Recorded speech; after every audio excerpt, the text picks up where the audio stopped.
Whenever we have tests and exams, and now everyone's paying attention over here. It's okay if you do well in exams or not. It's fine, both ways.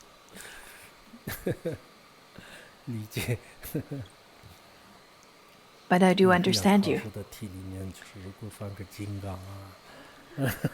Maybe in your future exams you can have the question of what is Vajra.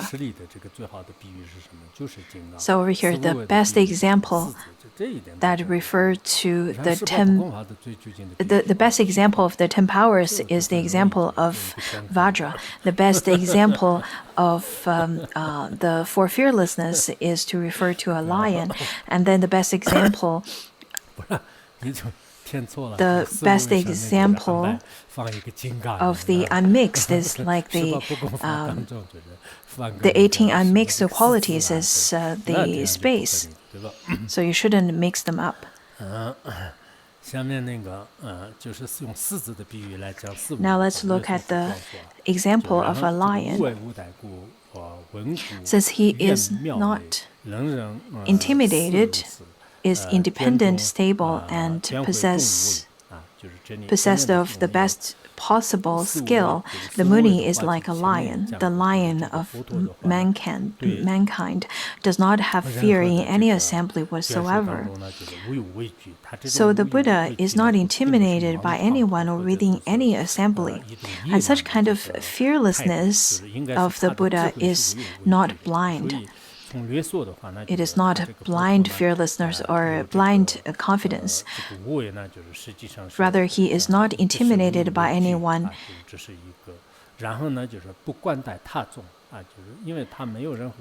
He is fearless, and he does not need to compare himself to the others. Because mundane beings like us, we compare ourselves with the others, and we rely upon the others because of our lack of courage. For example, we would ask for guidance from the others. We would rely upon a mentor. We would rely upon a teacher to give us teachings. We rely upon a driver to lead us on the way. So there are all kinds of things that we rely upon, and all kinds of conditions that we need to relate ourselves to. We are very much conditioned by the weather as well. The weather condition can influence our mood. But the Buddha is not like that at all. The Buddha is independent, completely independent and stable. At the same time, he has the best possible skills. Compared to the Buddha,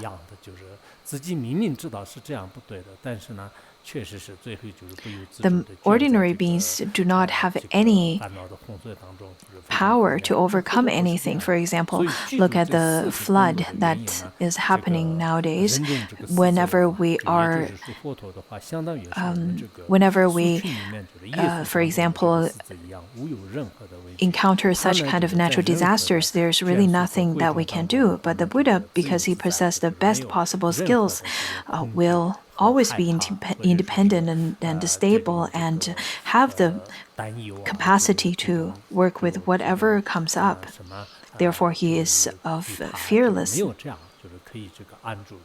He would be able to abide in any situation. This is the summarize of the 4 fearlessness. And for such reasons that are listed above, the Lord of Munis resemble of a lion who, due to having these 4 qualities, is free from fear amidst the animals. And now let's look at the next verse. Knowing everything directly, he always remains totally fearless of anyone, no matter of whom, seeing that even pure beings are not his equal. He is unimpressed and not daunted by others. His mind being one-pointed as to all phenomena, his samadhi is the quintessence of stability. He possessed the skill, having crossed the earth of latencies of unknowing ever so subtle. The Buddha has these 4 qualities and can directly know all the aspects of knowable without any exception. It is because the Buddha has the 2 wisdoms. the wisdom of omniscience, and the wisdom of seeing the truth of all phenomena.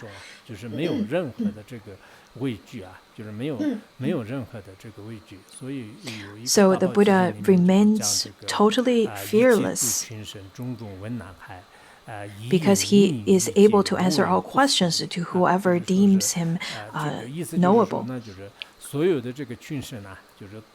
According to Maharatnakutta Sutra, it says that all the great numbers of assemblies of beings, if they were to pose difficult questions to the Buddha, even if they were to ask the innumerable numbers of questions as vast as the ocean, the Buddha would be able to answer their questions with one voice, and each of those people with questions would be happily receive the answer. I remembered Ponso Rinpoche would ask people to pose questions to him in one voice or at the same time, and Ponso Rinpoche was able to answer all of those questions that's asked to him by the Great Assembly in one voice with one answer. And I was very impressed, and I still remember till this day. I heard that Kumarajiva also had such ability. He has the ability to translate many different volumes of sutras at one time. He would have different assistants transcribing his translation at the same time, so translating different sutras at the same time. Since the Buddha has such ability to answer all the questions, he is fearless. But look at us. We ordinary beings, we tend to get very fearful whenever people pose questions to us and start to question us even to the slightest. We get very fearful. Now, a story. There was once Bimbisara, the king, made offering to the Buddha and all the retinues of the Buddha. He made the offering to the group of them for 3 months. Bimbisara, the king at that time, asked all the herders to send milk, to get milk and create ghee, butter, and probably the curds of yogurt, also yogurt and cheese, all kinds of dairy, fresh dairies, and make offering to the Buddha. Right now, since this is summer, we have very fresh yogurt. I think in the summer, it's very good to have those yogurt, and I see lots of those herders currently are selling, those nomads are currently selling yogurts over here with their great kindness. Then if you can, I encourage you to take some of those yogurt as well. Anyhow, at that time, the king Bimbisara made offering to the Buddha and his retinue for 3 months with the fresh dairies. And then he, at the end of those offerings, he led the group of the nomads to see the Buddha. The nomads started to chatter in private and talking about, well, I heard the Buddha is omniscient. Then maybe we should ask questions together to pose a question to the Buddha. I think the nomads are pretty smart because the Tibetan nomads probably won't have such kind of thought of posing questions to the Buddha at all. The nomads said that, well, I've heard about the various kinds of teachings provided in the Vedas, for example, the medicine and astrology and so on and so forth. I heard that the Prince Shuddhodana, that is the Buddha, is very much versed in all of those Vedas, in all of those teachings. Then maybe we shouldn't ask him any of those questions to him. Maybe we should ask him about herding. And through the questions of herding, we can test and see whether Shuddhodana, the prince, is indeed of great omniscience.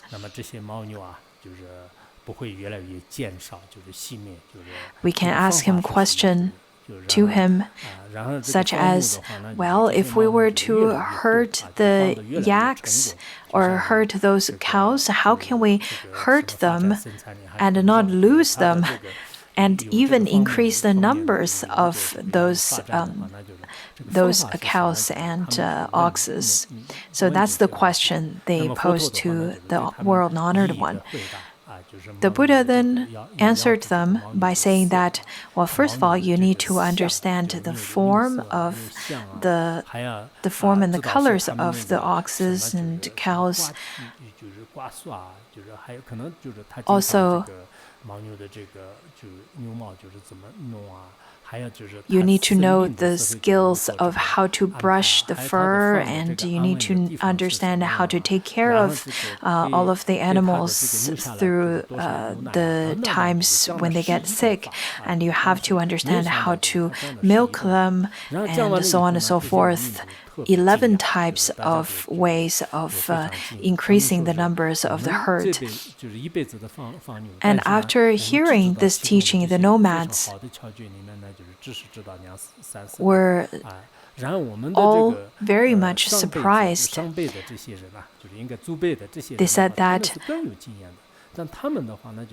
they are considered as the group of people who are very experienced in herding the ox and cows, because they've already inherited this skill for generations. But the Buddha expounded in such full extensity that they cannot even compare their own skills to that of the Buddha. When it comes to herding, I have something to say, because I've spent many years herding the yaks. The other day when I was riding, I remembered that thinking, if a school were to hire me to give teachings on how to herd the yaks and so on and so forth, I think I would be very good at it. I will be very good at training the students in how to herd yaks, how to be a good nomad. I don't even have to prepare lessons. But there's not a lot of people requiring this kind of knowledges. When I was young, I didn't have the opportunity to study Chinese language or English language or any of the other classes, but I spent a long period of time of my life in herding yaks. So I'm quite experienced in that. Nowadays, the students study all various kinds of knowledge. If I were to have the opportunity of the current students or current people, I think I won't be this ignorant as I am now. There are 11 pith instructions taught by the Buddha. I may not be able to give all 11 of them, but maybe I will be able to give 6 or 7. Jokes aside,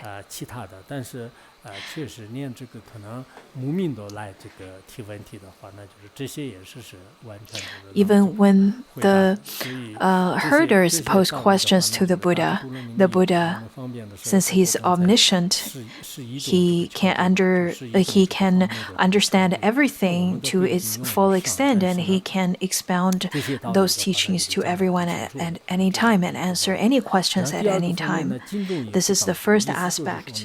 The second aspect is that the beings,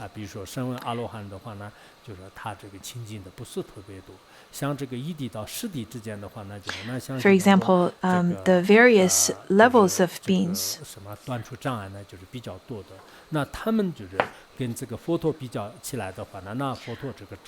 people have various levels of veils and different levels of obscurations, all the way from mundane beings to that of the bodhisattva level. So the Buddha sees that all beings who are purified from the different veils and at different levels. The other day I was in Garze and I met some of my fellow classmates from the times when I was still in school. I remembered some of the classmates used to copy people's homeworks.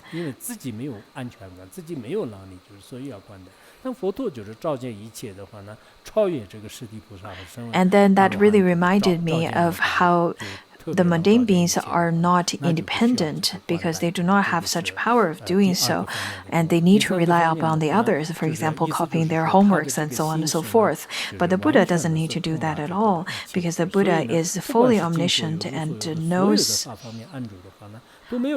all the phenomena to its truth and to the extent of the numbers. For such reason, he is of great stability. Mundane beings, we do not have stability in our mind and in our mood. And then the last one is that the Buddha have already crossed the world of the latencies of unknowing.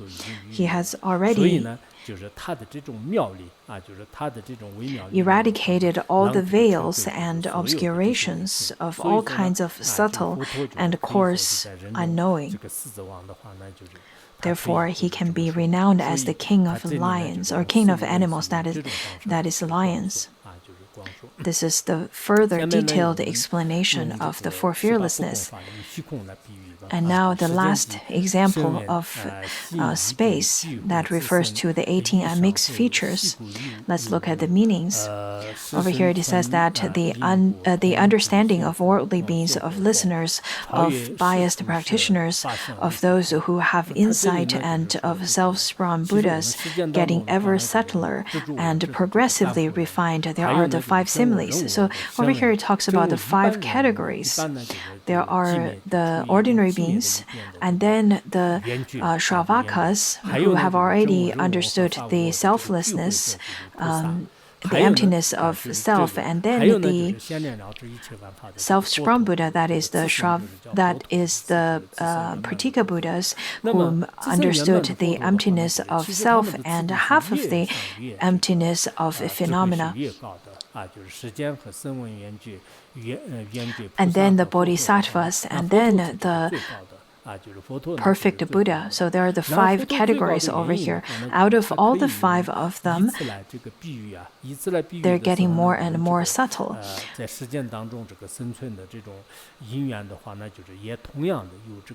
And more progressive on the path of full enlightenment. So the examples that refer to the 5 categories of beings are through the 5 elements. That is the earth, fire, air, and water and space. So the system goes as such: earth, water, fire, air, and space. Why is it listed in this way? It is because each of the elements get more and more subtle compared to the previous one. Since the mundane beings are like the earth as the most coarse, and then water refers to the Shravakas, and fire, the Pratika Buddhas, and the air, the bodhisattvas, and space, the Buddha. So the space is not of any commonality of the other qualities of the other elements. However, it can accommodate all the other elements. Therefore, the space, the example of space, refers to the Buddha. Now let's look at the summarization of all of those 32 qualities or features. It says that so the Dharmakaya fully divides into these 32 qualities, indivisible like a precious gem in its light, radiance, and shape. So just like the precious jewel that has all the various kinds of qualities, the 32 qualities of freedom are fully divided by the ultimate Dharmakaya, and they are indivisible, inherent, and native to it. There's just like how the shape and the color and radiance are not of different than the jewel itself. The 32 qualities are not different than that of the quality of the Dharmakaya.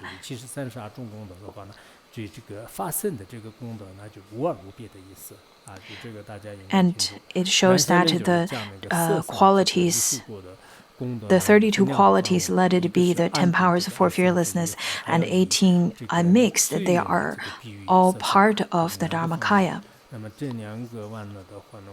And then 2 more verses. Let's complete this chapter. Granting satisfaction whenever they are seen, the qualities called the 32 marks adhere to 2 kayas, being the illusory kaya and the kaya perfectly rejoicing in Dharma.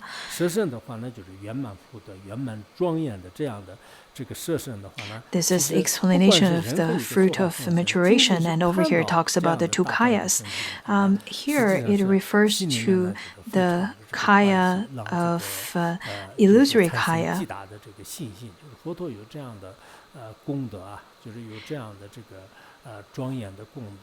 Because the Buddha has such kind of beautiful manifestation. For example, I remembered a story from the middle-length Agama Sutra, where it says that there was once an elderly whose name is Ugra. He enjoyed very much in all kinds of entertainment. And then once he traveled to a forest, he saw the Buddha sitting in the forest, just like a golden mountain or the full moon sitting inside of the stars. Upon seeing the form of the Buddha, the elderly Ugra prostrated to the Buddha, and then the Buddha gave him teachings of the 4 Noble Truths. After taking refuge, and then Ugra took refuge in the Buddha, he became a lay practitioner.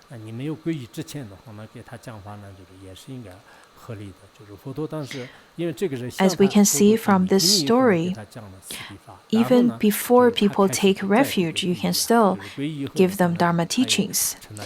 The Buddha gave Ugra the teachings of the 4 Noble Truths first before he paid prostration and then took the vow of becoming Upasika.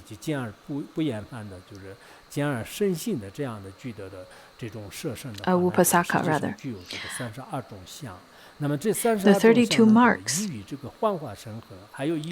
refers to or adhere to the Nirmanakaya and the Sambhogakaya. The ordinary beings can only perceive the Nirmanakaya of the Buddha, and then we can generate great happiness. However, for the pure beings, such as bodhisattvas, they will be able to perceive the Sambhogakaya.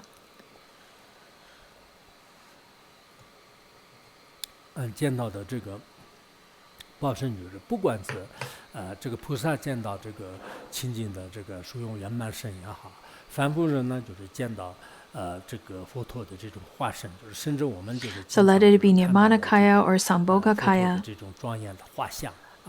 the various depictions of the perfect Buddha, we would generate a great sense of happiness and joy.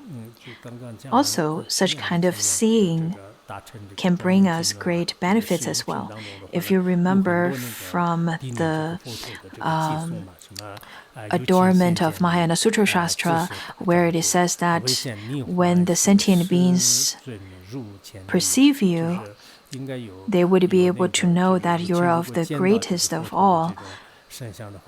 And the mundane beings would generate a great happiness, thus pay prostrations in front of the world-honored one. The Buddha is of great magnificence in terms of the manifestation. Many great masters also have such manifestation, such a magnificence about them. So, sentient beings would automatically generate a sense of revere towards them. Some great masters and masters whom you've created auspicious connections to, whenever you look at them, whenever you see their expressions, whenever you hear their sound of laughing, in fact, all of those can dispel the afflictions of the mundane beings. That's the function of so. This is to complete the 32 marks that could bring about the eradication of afflictions and obscurations. And then the last verse talks about the way the two kayas are illustrated by the example of the moon. That refers to the verse over here, those far from and close to purity see them as the mandalas of the world of the victor, like the form of the moon in water and sky. Thus, these kayas are beheld in two ways. For the disciples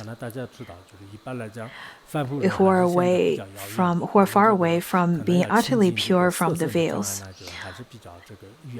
it's very difficult for us to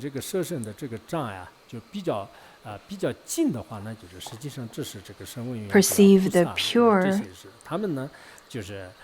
pure kaya. Rather, in fact, the mundane beings like us, we're so far away from being pure so that we can perceive the visible kaya, the sambhogakaya, kaya, and so on. So the bodhisattvas and so on, they would be able to perceive the Buddha in a pure way than we do. The Buddhas that they perceive are of great difference than the ones that we can perceive. The way we perceive the Buddha is to perceive the Buddha as a mundane being or as an ordinary human form. But in front of the pure beings, they perceive the Buddhas in the pure mandala that is fully adorned with all kinds of the perfect adornments in the Sambhogakaya form. That is just like how seeing the form of the moon in pure water and compare that to that of seeing the moon in the sky. So it requires us to develop a sense of pure seeing or pure precepts, a pure perception. Some mundane beings can see, some of the practitioners with various levels of insights, they would be able to see such Sambhogakaya in their dreams, in their meditative equipoise, in various insights, samadhi, and so on.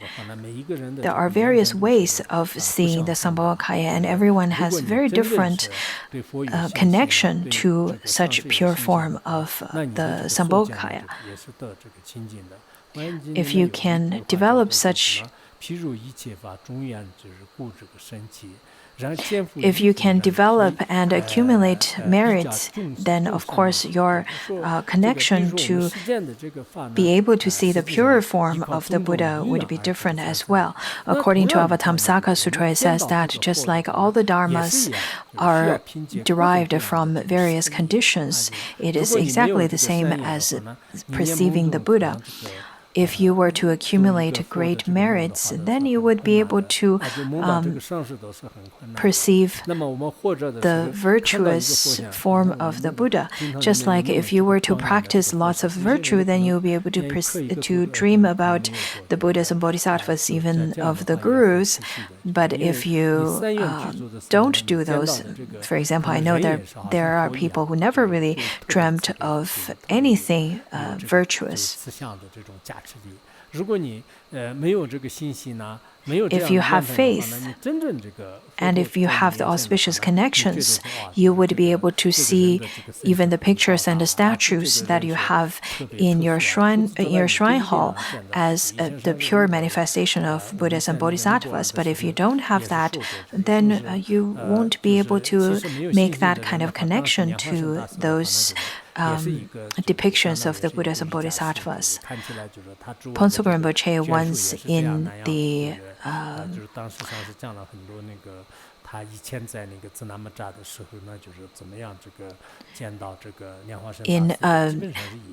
trip of pilgrimage in Nepal, he once talked about his various previous life and how he perceived various beings in his past life.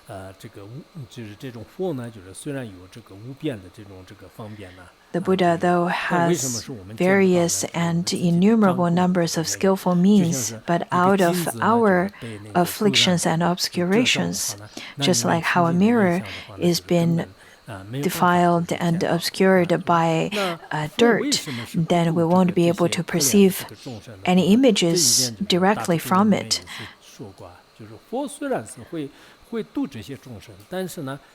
According to Mahaprajnaparamita Shastra, it says that though the Buddha would bestow liberation or guide the beings to liberation, but if they have not created any auspicious connections, then it would be very difficult for the Buddha to even lead them to liberation as well. So we have to purify our connections. We have to generate faith, generate joyfulness whenever we see the Buddha, whenever we see the depictions, whenever we generate auspicious connections and accumulate virtue. In this way, if we accumulated the appropriate conditions, then we will definitely be able to dream of the virtuous dreams, such as seeing the Buddha in your dreams. And then you will be able to purify your mind stream.